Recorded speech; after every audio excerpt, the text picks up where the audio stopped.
So, Andrea, here we are at this point in time that if we rewind 2, 3 years ago, that this probably wouldn't have been something that you'd have imagined to be true in your world. So just help us Never. understand, like, how do we get to this? Because what you did is something that most people wouldn't do. Well, in June of 2022, I stumbled across one of your books, Exactly What to Say for Real Estate Agents. I read it, actually, I listened to it in 2 days, and I started teaching it illegally, or at least sharing it with friends, not knowing it was a licensed product.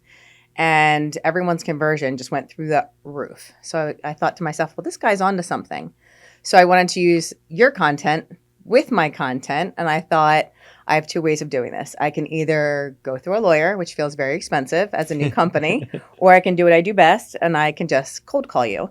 So I went on a website and looked up Phil M. Jones in New York, and the 8th phone number down was yours.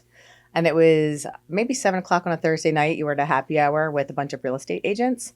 You picked up the phone, and I knew I had the right person because you're British, obviously. And I just threw up so much information on you. I was so nervous. And by the end of the conversation, which surprised me, you said, I would love to collaborate. Here's my email. Right. And that was June of 2022. You were going to be at an event that I was at in Texas in August. And after seeing you speak that week, I was too nervous to introduce myself to you and email you like I said I would. But I was not too nervous to borrow someone else's name tag and sneak into a luncheon where you were giving a private keynote. Right. And then from there on Instagram, I saw that you had a community of guides where people would be able to share your work. So I interviewed in December of 2022. Wow. And that's how I ended up in your chair today. And what's always fascinated me and impressed me about you is that we live in a world where people are wishing, waiting, hoping, and praying for things to happen in their life. They are looking to be chosen. And even in the content game, right? People are doing like, look at me, come choose me, like pick me type content. Whereas you've always taken an approach that says if there's something you want, you're going to like choose it, get after it, relentlessly go make progress towards it. Where does that come from? I think earlier in my career, I aligned myself with people who I thought would help me achieve my goal. Okay. And I didn't get there even when I followed the steps. Okay. So I thought if I want to get where I want to go, I need to take it into my own hands and just go after it myself. I need to bet on myself. Okay. You know, if it's meant to be, it's up to me. Yeah. I'm going to go execute because I want it.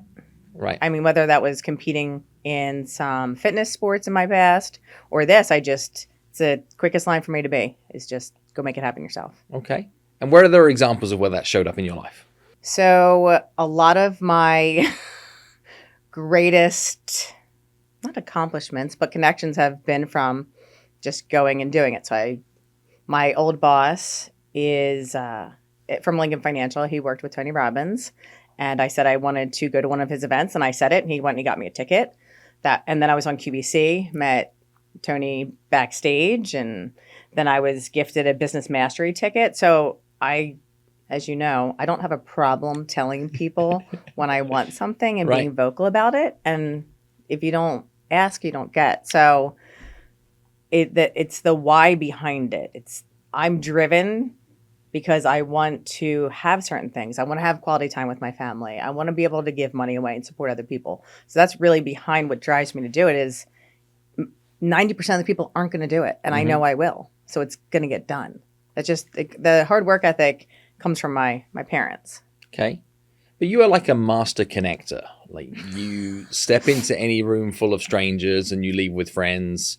I don't think there are many weeks that don't go by that you're not sharing with me or somebody in our community. Like you showed up to a thing and you left with 5 new BFFs and 3 big business opportunities and 2 people that are asking for information about you and what you can do for them, that you really had no right to be able to leave with those level of connections. How do you think about stepping into environments that are largely full of strangers and actually be confident and brave enough to start conversations and create connections? It's a great question. When I was younger, I felt like I didn't belong. I was very young for my grade, so I didn't feel like I fit in. I was always picked last, and that left out feeling, it never felt good. It just felt kind of crappy. So as I became an adult and I stepped into my confidence, I thought maybe there's some other people feeling like that. And maybe they're hesitant to reach out to people or make friends. And that's number one. Number two, I find humans very fascinating. And if you ask them the right questions or enough of them, they will tell you everything. Okay. So it's a little bit of a game that how much information, not in a bad way, can I learn from this person? Can I really get to know them quickly? And how can I connect them with somebody else? Okay. What's the difference between being hyper confident and then also being overbearing? Where does that line sit? I think what I've been able to tame the last 2 years is if you can be confident and not be overbearing if you're holding space and asking enough questions to allow people to open up to you. Okay. So you got to turn down that intensity notch just a tiny bit. And I'm not just a firing squad of questions. I'm repeating, affirming, getting deeper, getting to know them more, and knowing when to stop and not get too personal. Okay. So how do you choose when to turn it on? Because if you're collecting connections everywhere you go, if you're open-minded to be able to pick up the phone to strangers and get after what you want, my guess is that you create such an abundance of new relationships, new opportunities, new connections, that it can find you in like a state of overflow or overload that is hard to be able to maintain or to nurture those relationships for purpose. How do you draw that line? Well, number one, it's always on, unfortunately. It doesn't stop. And then when I'm done peopling, I go to a quiet space. What I've been doing is being really intentional about my contact management system. Okay. And when I do make connections of other people that I'm just connecting them, I say, you don't need to send me an email. You don't need to send me a text message. You don't need to send me a thank you. Just if you're connecting with this person, it means I trust you with that relationship, and go run with it. So to answer your question, it can be overwhelming, meeting a lot of people, connecting a lot of people. However, usually I make that connection. They go off, do what they do. If it's a connection for myself, it's being fanatical about my contact management system. I mean, fanatical. Okay, so there's actually system and process behind this. Yes. Tagging. Lots of tagging in my CRM, recording conversations. I'm an aggressive note taker. Okay. So everything goes into my contact management system. What does that look like? Any email that comes in, it gets downloaded into my CRM. So email communications recorded. Okay. Whether it's a phone call, an appointment, a pipeline, all of that lives in my CRM, and notes. I mean, if you told me your daughter's name, your dog's name, all of that personal information goes into the contact management system, because if I talk to that person again and I remember that little fact that's very important to them, it's going to make the relationship better. Okay. Why don't people do that? The easy answer would be to say that they're lazy. And I don't think people are lazy about it. I think it could be a few things, and I'm curious about it. So those few things are they don't make the time for it. They don't have the systems to build it, if that's not their personality trait. And the third thing that I think is at the heart of it is I don't think that they think it's important. And it's very important. Okay. Why is it so important? Because in today's society, people want to be seen and they want to be heard. And if you want to create relationships with people and they want to be seen and they want to be heard and they want to know that you understand them, it's the little things that matter. Like what lights them up. If you can find out what lights them up, game over. Okay. So we want to find the little things. We want to find the little things that light them up. We want to document the little things. We want to not be afraid of speaking to strangers. We need to be able to get after opportunities everywhere we can. We need to pick the people that we want to be able to start new relationships with, barge through doors, get ourselves tickets to rooms that we're not supposed to be in. Right? It was a name tag. Okay, a name tag, so that you didn't even have a ticket. Just sneak attack through on that as well. This feels like a lot. And then when you add that to our interactions with people are now across multiple inboxes, multiple different modalities. We got comments on our YouTube videos. We've got comments on our social media posts. We've got DMs. We've got text boxes. We've got Slack channels. We've got LinkedIn. We've got email. We've got Zoom calls. We've got group meetings. We've got friends within friends. We've got masterminds, etc. Like, how does one person control all of this intelligence we're being asked to collect from all these interactions and do all of the things? This is something when I work with my clients, it's if you're speaking to someone and your preferred method of communication is text message, right? Don't try and call Phil if he prefers a text message. Don't. Because and if I might prefer the phone, but you might prefer a text message, it's a swing and a miss because you want to be communicated with your style, not how I want to communicate, which is picking up the telephone. Yeah. So I think it's paying attention. Don't call me. I mean, the fact that you got a call with me is still a miracle to me. Like, I don't answer the phone, so that was maybe serendipity or something. But good to know. Like, I literally do not, like, my phone is permanently on Do Not Disturb. Well, not that night. I have like 600 unlistened to voicemails that I will probably never listen to. So I would say, what platforms do you want to be on? Mm-hmm. How do you prefer connecting with people? I think those are really good questions to ask. And it's where's your audience? Is your audience responding to text messages? Are your audiences getting face-to-face? Are your audiences preferring phone calls? Are they at networking events? Where are they? Okay. And something that I learned from you is make sure you have visibility.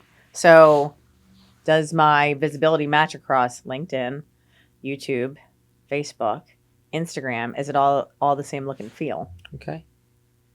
You have a tenacity to you that could easily have people looking at the way that you carry yourself, looking at the kind of advice or the results that you're given, and say, well, that's okay if you're you, Andrea. But like me, I'm different. That isn't my persona. Mm-hmm. That isn't who I am. I don't have that same level of swagger or whatever it might be. And like the skills that you're talking about here, the mindset that you're talking about, is this something that people have it or they don't have it? Is this something that you're either fortunate enough to be gifted with it and it can't be learned? Are people born with these skills or are they made with these skills? Like, what's your take on that? People need to connect with other people in a way that feels comfortable to them. I prefer the telephone because it's the quickest way and I'm a little impatient.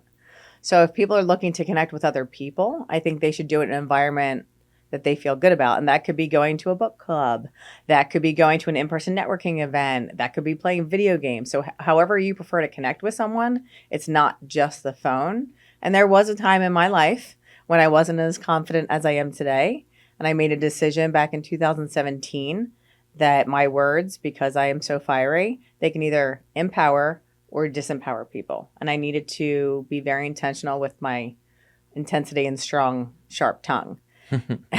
And because people will come back up to me and say, Andrew, do you remember when you said that? I didn't know that I said that. And it sounded like me. And I thought, well, I could have said that better.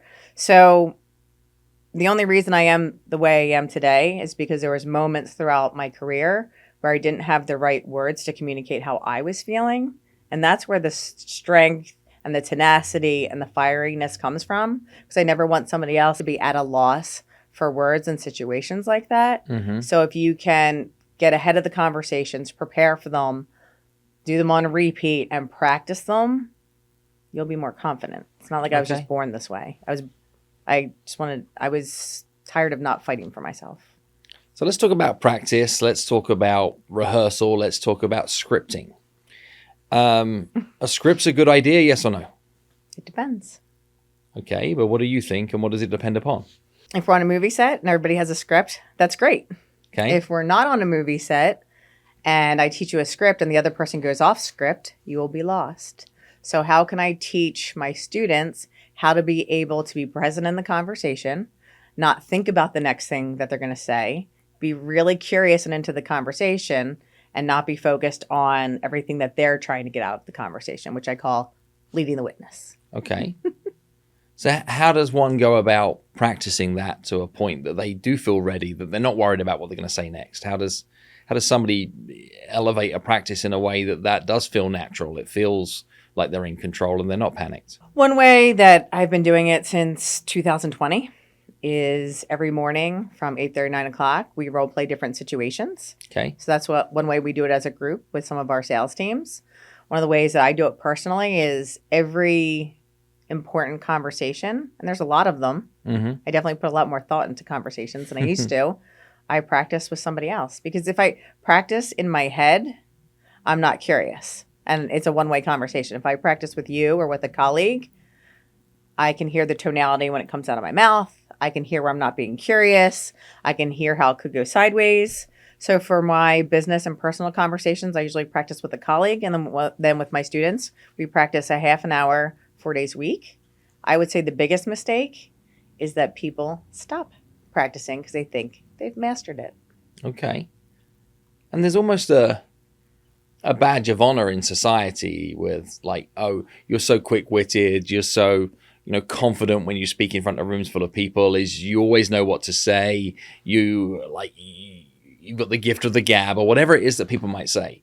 Is there truth in that some people just have it and other people don't? I think it's a skill that you work on.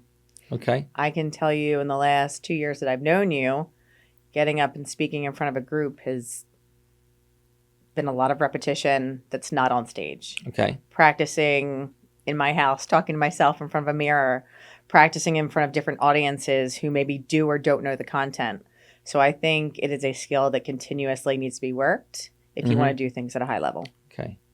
Because people don't see what happened. They don't see what happens behind the scenes. They just see the big moment on stage. Well, what did it take to get the big moment on stage? Right. A lot of little moments. Got it. People often think that sales is a numbers game.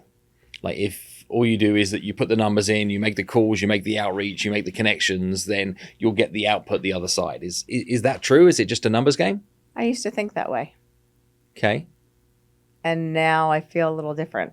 Because if you're just way more intentional with what you're doing in the moment, you don't have to hit as many numbers. So there was a team that I worked with out of Maryland. Right. And they wanted me to track my numbers. And I fought it. I said, well, I'm your contractor. I don't need to track my numbers. And then when I finally broke down and tracked my numbers, it only took me 30 dials, not contacts, 30 dials to set an appointment. So I was like, so I don't need to work like 4 hours a day. I only had to make calls less than an hour. That was easy. Right. You don't need more leads. You need to do better with the leads that you have. I'm glad to hear that, because I see a lot of activity encouraged within sales teams that to my mind is having a detrimental effect as opposed to a positive effect. And people are bruising very genuine opportunities because they don't have the skill set or the mindset or the capacity to be able to actually intelligently nurture a conversation with that human being. And we've had a decade where people have believed that there's an infinite amount of resource, right? There's always more leads, there's always more people, there's always more opportunity. And as much as I believe in abundance, I think there's also an awareness that there is a finite number of people that meet your target market. There is a finite number of people that are going to meet the right time, right place, right moment to be ready to purchase your wares. And if when you show up into a moment that could have been right and you're less than valuable, then you just made yourself definitely not the person they're going to pick. And most people aren't prepared for those moments. Most people are showing up and just winging it. Okay. And if it comes to your financial future that provides for your family, why would you ever just wing it? Okay. I can't say that I haven't winged it. I have, but now I know better, so I can do better. So you've helped hundreds of people in sales roles find method and structure and purpose to their practice. You've helped them develop systems and modes of operations that allow them to be able to really amplify their results. What is true in all of the scenarios where you've moved somebody, to quote the name of your business, from a rookie to a rainmaker? Like what is the process of getting somebody from like, I'm enthusiastic and confident and I want to be able to win, to be like, oh dang, they're a winner? Like how do you get them through that process? So one of the first things that I do when I meet with people is realize where they're at and see what they're capable of and see if they're willing to get there. Okay. So I don't want a prisoner. I want someone who wants it. They have to make the decision that they are willing to do the work. So if they're willing to do the work to get them to be a rookie to rainmaker, I first find out how they prefer to connect with people. Because if I told someone to call for sale by owners and expireds, for example, and that's not what they're into, they're not going to do it. Right. So it's getting to know them, getting to see what data they have, what types of phone calls they're going to make, and then creating a plan around how they're going to hit their goals with the data that they have. And all that can be systems and processes and really mechanical and technical. I would say the biggest thing is letting them know, like, I believe in you. You can do it. You can do it. And when you're an entrepreneur, there's not a lot of people there cheering for you and cheering you on. It's being that one person like, you want to do 700,000 next year? Yeah, I can get you there. We're going to have to do some things together, and we're going to have to, up-level your skill set, but we can get there. Okay. Because I can look at their data and know if they can get there. What almost always sits in the plan? What almost always are the things that they need to do to be able to achieve the outcomes that they're currently not getting? Be more intentional about their conversations. Okay. Not Oftentimes when you're the expert, it's very easy to tell the other person that they're wrong Okay. and be confrontational. Realizing how to show up in a conversation and be an advocate and be a consultant and be okay walking away without the business if that's the best thing for the person in front of them. So it's getting them not to push their agenda. I would say 90% of the time. Okay. That's what I see is I'm like, that's about you. That's about you. That's about you. It's not about the person in front of you. It's not about the person in front of you. That question. So they're focused on their own agenda in most of their conversations. And they're horrible at follow-up. Horrible. Like they're not setting a next step. So it's like a one-hit wonder. That's what I call that, one-hit wonder sales call. What does that actually look like? So if they're a one-hit wonder, what are they doing and what makes them horrible at follow-up? Sure. They are getting what they need out of the conversation. They are not finding out what's important to the other person about the decision that they're making. If that person is not ready to go right now, they drop the lead. They're looking for the next hot lead. So give me an example. Let's go super granular on this. What is somebody doing? Who are they calling? What are they saying? And then what are they not following up with? Okay, so suppose an online lead comes in. They're picking up the phone and it's like, hey, Phil, this is Andrea with XYZ Company. I saw you were looking at 123 Main Street. What do you like about the house? Are you pre-approved? I'm like, oh. And they ask very broad questions at the beginning of the call. And they only ask questions that help them do their job better instead of finding out what's important to that person about the item that they're looking at. So they show up ready to transact when someone's just curious about the item, the product, the house. Okay. So they're showing up with very different intentions. The salesperson's showing up looking for a sale, and the consumer is just kind of somewhat interested, maybe swiping right. Okay. Okay. Got it. Like, don't show up trying to get married if someone else is just trying to go on a first date. Okay. Okay. That's a big idea. And if then they close that conversation out where that person is not ready to transact, are you saying they just let it go dead from there and they do nothing? Or they do something worse than that? Well, sometimes it goes dead from there. And it's funny because I listen to sales calls. You can hear the tonality in the salesperson be dismissive. Wow. Because they're not ready now. So the consumer feels not seen, not heard. Or suppose you have someone who's a renter, for real estate professionals. It's like, oh, done. And in the beginning, 4 years ago, when me and my first inside sales agent, my hairdresser, we worked a lead till it literally, there was nothing left. So a lot of times after that first phone call, if the person's not ready, you're going to hear it in the tonality. They will not ask enough questions, potentially archive or trash the lead. I mean, I can't tell you how many contact management systems I go into where there's archived and trashed leads, and it'll be a good, highly paid lead source. I'm like, give me that archive folder. Why is it archived? Right. It doesn't need to be archived. It's like a Glenn Ross moment of like, these are the bad leads, right? There's no such thing as a bad lead. Okay. I mean, I turned a wrong phone number into a $290,000 buyer. Like, there's no such. If someone picks up the phone, game on, right? So they don't spend the time on the phone to get the information they need. They don't have a next step to get back in front of them, or they can't overcome the objection. Oh, they have an agent. Well, suppose you walk into Nordstrom and someone says, can I help you find something? You're like, no, I'm good. It's like that type of example. It's like they have an agent. Maybe they just didn't know you and you came across really pushy and they just said that. So what should somebody be doing instead?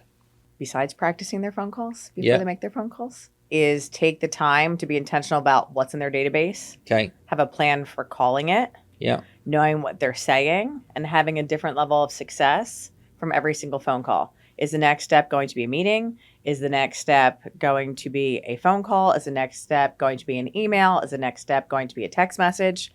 What recommendation am I making at the end of the call if they're not ready to transact now, which is probably 90% of the people you talk to?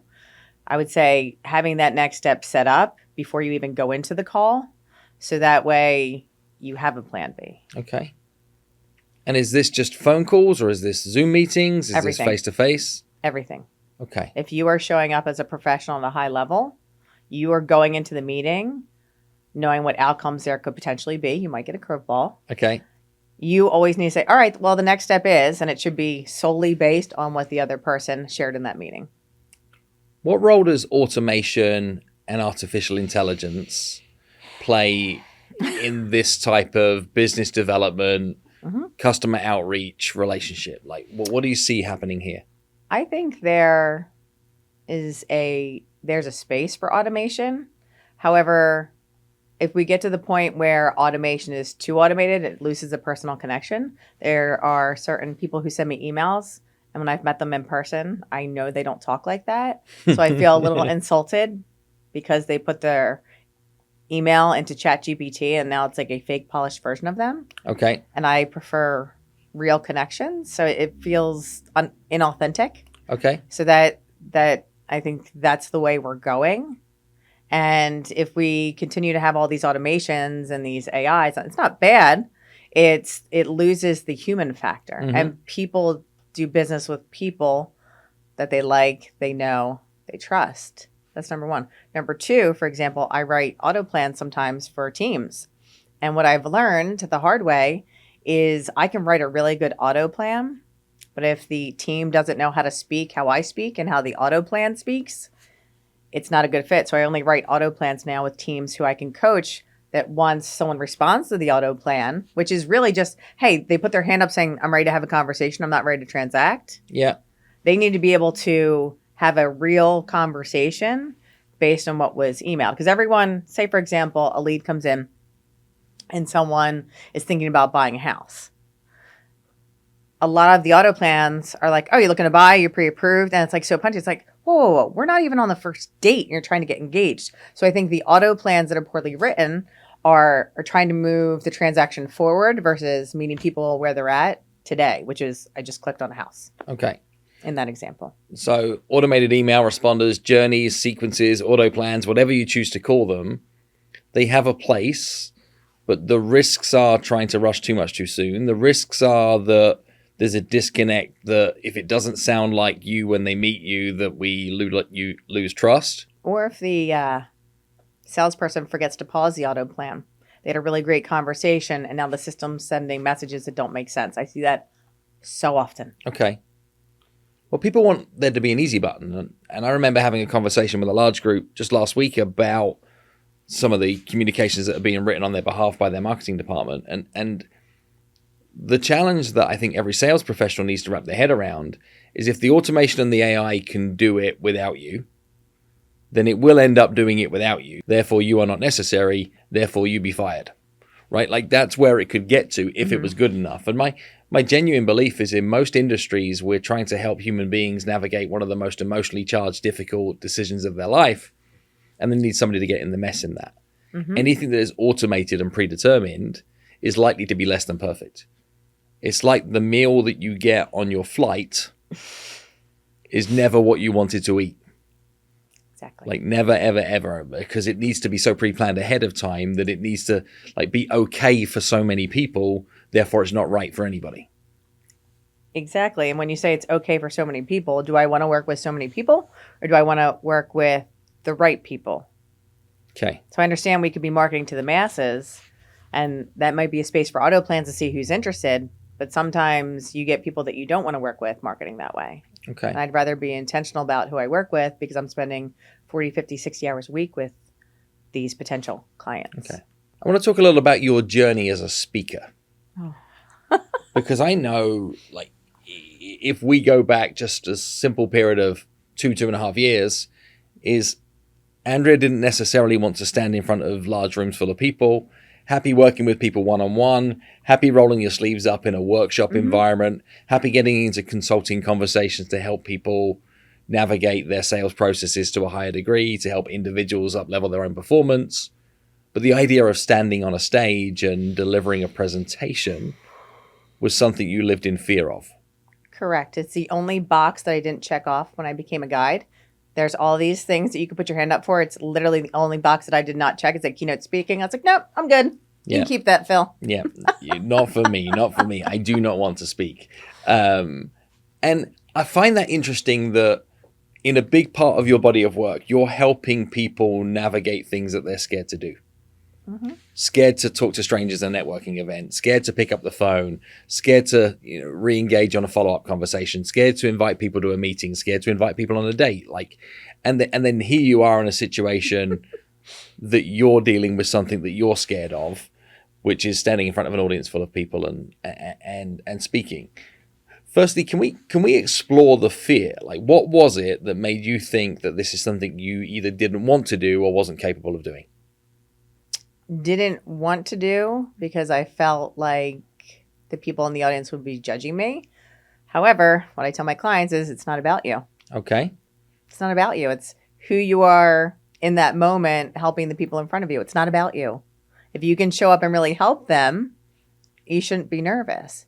You're only nervous if you don't know the content. And every time I'm asked to speak, I know the content at a very, very high level. So why would I be nervous? So what's the conversation you've had with yourself that has allowed that to change? If other people think I'm really good at this, maybe I can borrow their courage Okay. and get on stage and do it anyway. And after you speak enough and you get the repetitions in and you get better and you understand the art of speaking and movement, and I've done a lot of work behind the scenes, that everyone's going to be nervous. It's not just me. And if you're not nervous, then that means you don't really care. And I care at a high level.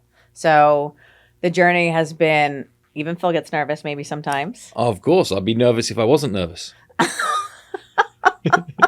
I'd be even more nervous. I'd actually be anxious. Yes. So, and how can I prepare ahead of time? How can I get ahead of the speech, know the content, interview the people, make sure it lands? There's a lot of preparation that I didn't know was involved, and you can't just wing it. I mean, you can wing it, but the level of speakers that I've seen, like yourself and some of your colleagues, like Jamie and Clint, I see what they deliver, and that's my standard. And I know I'm not close to that. I'm on the way, but that's my standard of where it should be. And it feels like a very long road in between.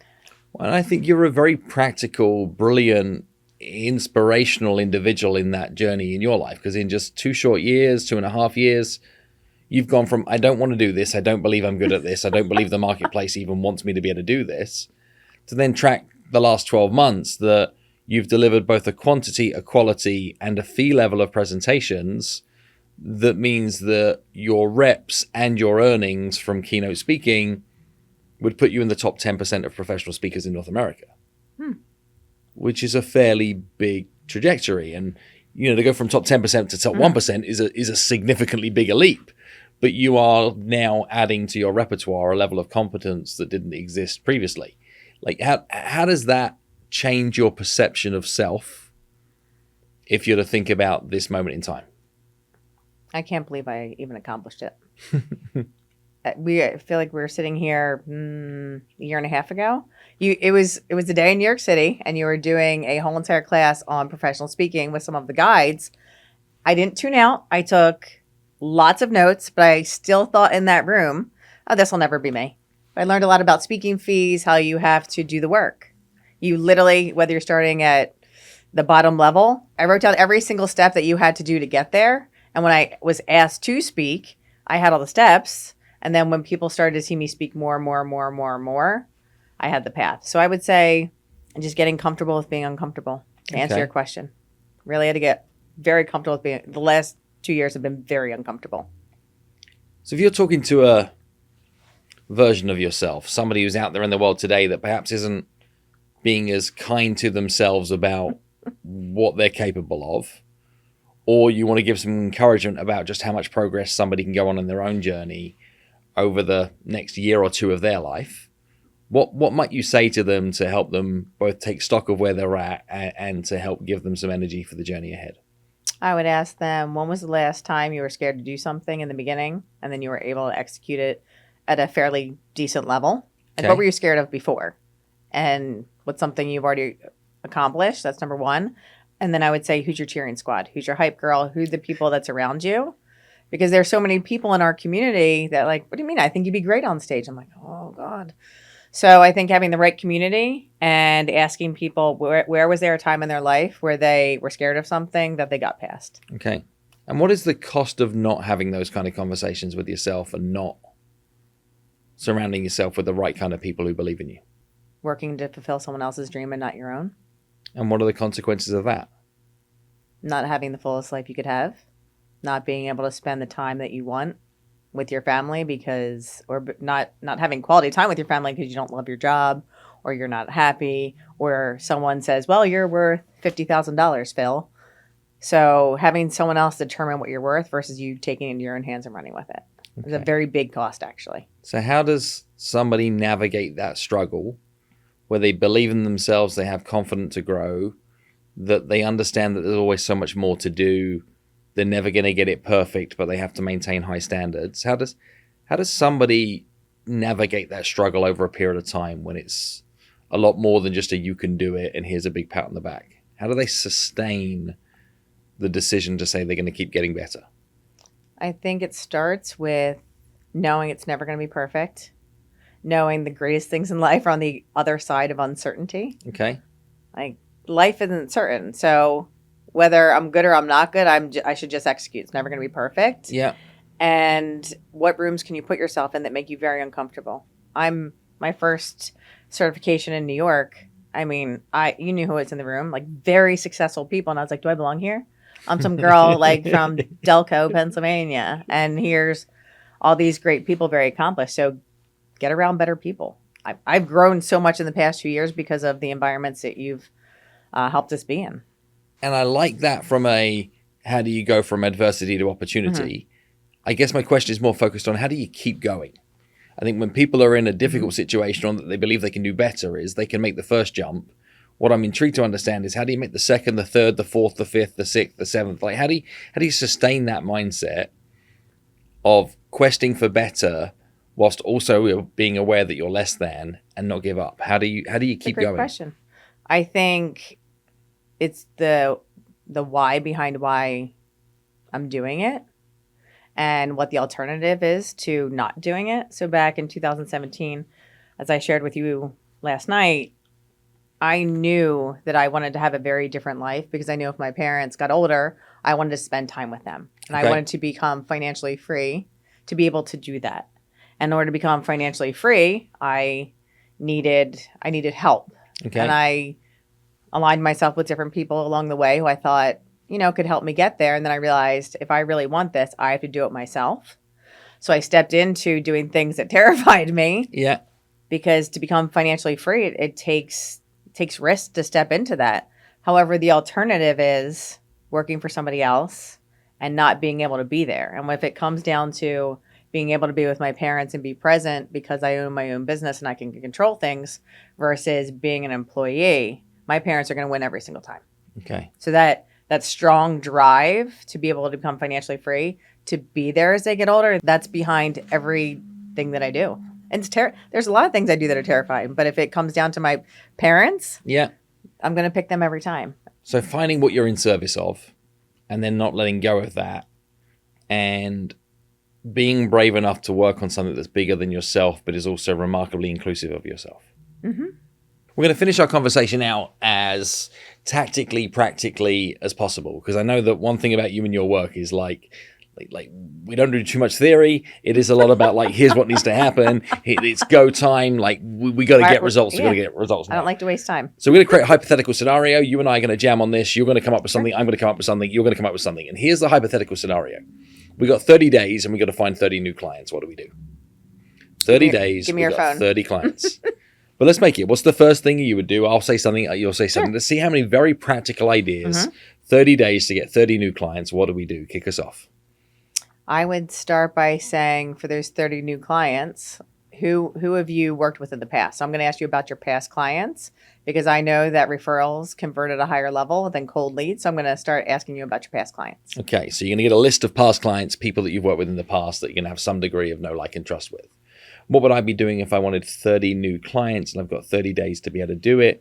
Is I would very much narrow down a specific niche, specific group of people that I knew that had a mission critical problem that I knew I could help with at that period of time. So I'd get hyper focused on who has a painful issue in their world right now that I could show up in support of, and I'd build a list of those. I like building that list and being super intentional about who you're going after. Okay. For the next thing that I would do, I would make sure that I could articulate how I can help them at a very high level so they understand just how great their pain is. Yeah. So I'd start to be able to build a value prop and a series of like materials in my head and in my repertoire that means that I could show up for those moments. So we've got a past client list. We've got a hyper-focus list. You're then working scripts and dialogues and language levels towards that list. And at this point in time, I'd be hoping that we've got somewhere like 300 people that are real names of real people that we can start conversations with. What I then look to probably do is create some form of Trojan horse event, some form of stepping stone before the island that I'm going to invite these people to, and find a way of me getting visibility and credibility at scale. So I'm not having one-on-one prospecting calls, I'm having one-to-many prospecting calls. So that could be a webinar, that could be a live event engagement, that could be a lunch and learn, that could be a group Zoom call. I'd be looking to be able to get that group of people into an event-based environment to try to win trust and plan the next step. I like that. I'm going to add on to that, not only about that event, and who has an audience that is my ideal audience, who will champion those events with me, or could that event be on their platform? Yeah. And they're bringing me in as a specialist. So you do an OPA, you do other people's audiences, right? Yes, OPA. Yeah. And that you'd say, how do I go serve somebody else's people as opposed to trying to attract them to mine? So I think we've done 5 things, and we've already got probably opportunity for more than 30 clients in 30 days just from that same piece. I think I'd do one other thing is I'd be hyper-focused on who I could make direct, bold asks of with vulnerable confidence. And that could be as simple as like, hey, I've had some opening come up in capacity in my one-on-one schedule. It would be, I'd make bold, direct asks with people that I already had existing relationships with, and I'd probably do it via text message to basically say, I'm open for business. I'm not quite desperate, but I'm close. And, have time, have capacity, have energy, need money. That could work too. Yeah. And I'd just make myself available for hire, like real directly, so that people can say yes. And I'd be really easy to do business with. Like price points would be fair. There's no proposal process. There's no like sing for my supper moment. This is fastest route to cash. Yeah. And that's something that I've learned from you the past 2 years is, are you easy to do business with, or are you the sales prevention team? Right. And what does easy to do business look like to your consumer? Okay. You might think they need X, Y, and Z, but if they just think they need X and it's a price point and they can get in there and it gives them what they need, you don't have to solve the world's problems in one transaction. Okay. So we still need 30 clients in 30 days. We've got 6 things that we could be doing. What else could we be doing, Andrea? What else could be helping us give confidence to 30 clients in 30 days? One thing that, because I've seen this in my own business, people buy multiple things from us, is what is something that my existing clients need that I don't know that they need, that I already provide, but they don't know that I provide. Okay. So you'd be looking for upsells inside your existing client base. Because that relationship's already there. Yeah. Could be an easy next yes, right? Really straightforward. What would I be doing next is I'd be creating what I call phishing content online. Mm-hmm. So raise your hand style of content. And this could be almost missing person focused. Mm-hmm. So, I'm looking for 6 people that meet this criteria. If that could be you, raise your hand. I'm looking for 4 people that meet this criteria. If this is you, raise your hand. And I'm looking to try and attract from the people who might have been watching from a distance, like the lurkers that have been out in your social content. But it'd be quite direct. Is if this is you, here's an opportunity, raise your hand. But I'm not saying come to this page, click a form, buy now. I'm saying, tell me that you might be potentially possibly interested in something like this, like a really gray ask that people are inviting them into prospects. And my content would be very, very focused on tell me you might want to do business with me so I can get warm prospects. I like that. Because you're not going for the hard sale. Nope. Maybe possibly thinking about it, could. So I like that. I am a big proponent of referrals. Okay. So I might call some of my clients, say, hey, I'm starting this in the next 30 days. Who do you know who needs this? Okay. And most of my business is referrals, and it's incoming. So you'd activate your network of ambassadors, people that know you. I usually I'm just going to call my friends. Okay. I'm just going to call my friends, see what's going on. And literally every single time I call a friend or a relationship who's a client or past client, and when they ask me what's going on, and they're like, oh, well, maybe we want that, or I know someone who wants that, or, oh, we're bringing on a new person to the team. I'd like them to go into that program. So it's just, I call it calling my friends. And I think what we've identified here is, right, like if we did one of these things a day for the 8 days, that the first 8 of the 30 days would probably create enough noise that then is going to need the next 22 days to tidy up. Yep. Right? It isn't day 1 client, day 2 No. client, day 3 client. It's Pipeline. build a big, busy pipeline. And what I love about these 8 ideas that we've come up with, some are phishing and marketing, some are activating networks, some are direct outreach towards people who could be ready to do business. Some are you looking to be able to say, well, can I focus on an industry or a niche? And as I try and summarize all of this with what we've managed to come up with together, is there's so much more that people are in control of when it comes to their business development than they think about.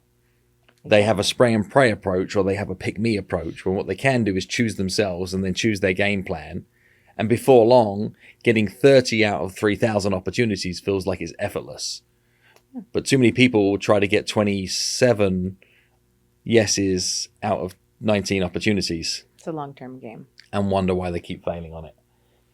Andrea, what do you want to leave us with that would be your approach, your take, your thought process on how somebody can win more business, grow their business, amplify their sales results in 2025 and beyond?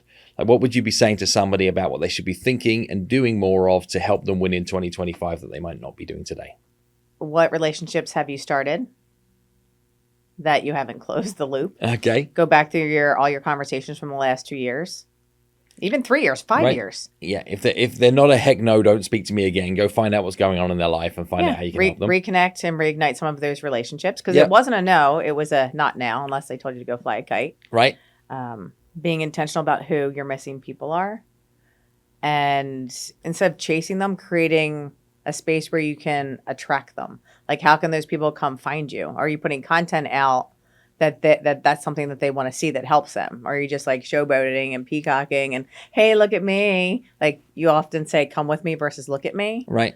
And I think it's creating content that is helping people, that gives value to attract the right people, and going through your connections from the last 3 to 5 years and getting back in front of them. Because the longer nurtures in your pipeline, they're going to convert faster because you spent the most time with them.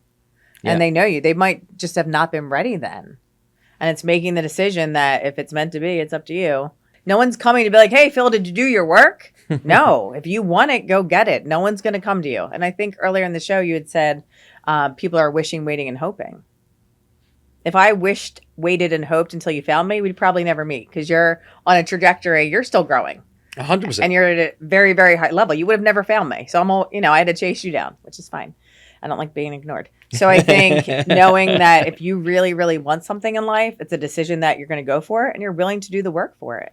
So that's what I would say is, if you want to make next year your best year ever, you have to do the work and be prepared to do it. Andrea Ferry, you're a badass. Thank you for joining us on the show today. Of I'm excited to see what you do next with this illustrious career of yours. I'm excited too. See where I am a year from now.